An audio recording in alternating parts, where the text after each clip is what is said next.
You check your phone before you're even out of bed, and there it is. Someone from your graduating class just made partner. Someone else bought a house in a neighborhood you couldn't afford. A third person is holding a second child while you're still deciding whether you're ready for a first. You do the math without meaning to. Same starting line. Over a decade ago. Wildly different place now. Nobody said anything to you. You didn't even mean to look. And then a very specific, very familiar feeling shows up. Not sadness exactly. More like you've missed a turn on a road you didn't know had turns. And everyone else got a map? If you're anywhere near 35, that feeling has probably visited more than once. Here is the first thing worth knowing about it. It is not an accurate verdict on how your life is going. It is a symptom of how your brain measures anything at all. Psychologists have understood since the 1950s that when there is no built-in ruler for something, how smart you are, how well your career is going, whether you are happy, people do not evaluate it in isolation. They evaluate it by comparing themselves to other people. This is called social comparison, and it is not a flaw in your thinking. It is the actual mechanism your mind uses to answer the question, how am I doing? Because that question only means something relative to somebody else. The trouble is who that somebody else has become. For most of human history, the people you compared yourself to were the people you actually lived near. Neighbors, co-workers, classmates. You saw often enough to know the whole picture. The promotion, but also the divorce.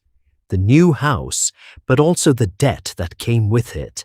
That comparison group was small, local, and crucially complete.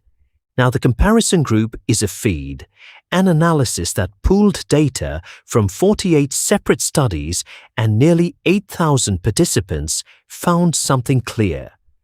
Comparing yourself to people who appear to be doing better online is consistently linked to worse mood, lower self-esteem, and harsher self-judgment.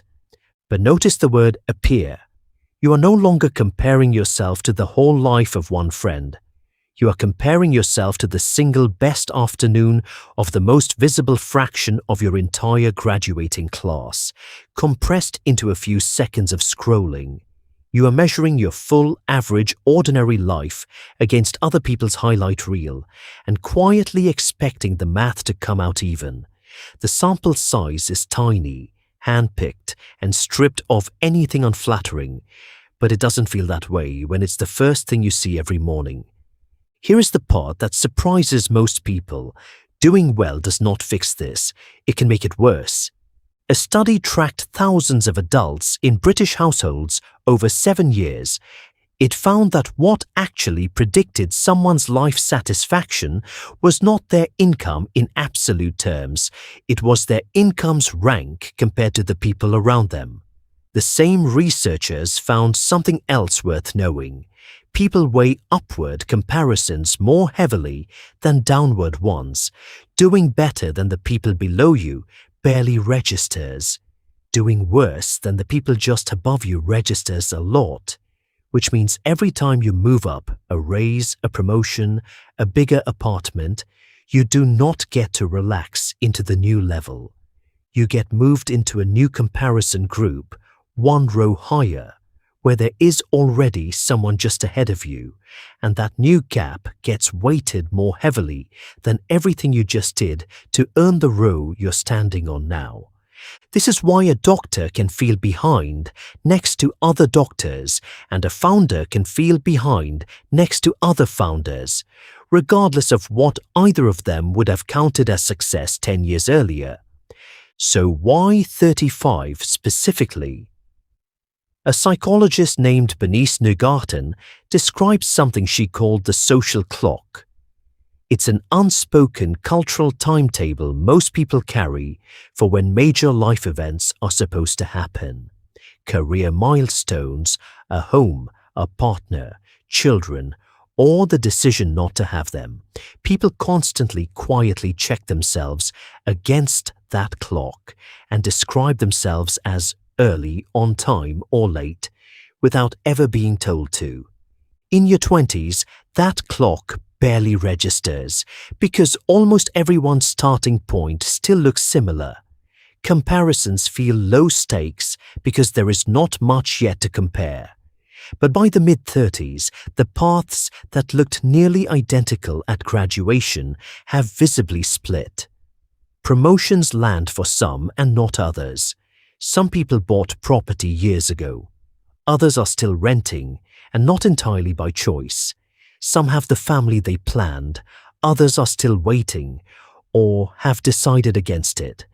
The sameness that made your 20s feel comfortable is gone, replaced by real, visible divergence.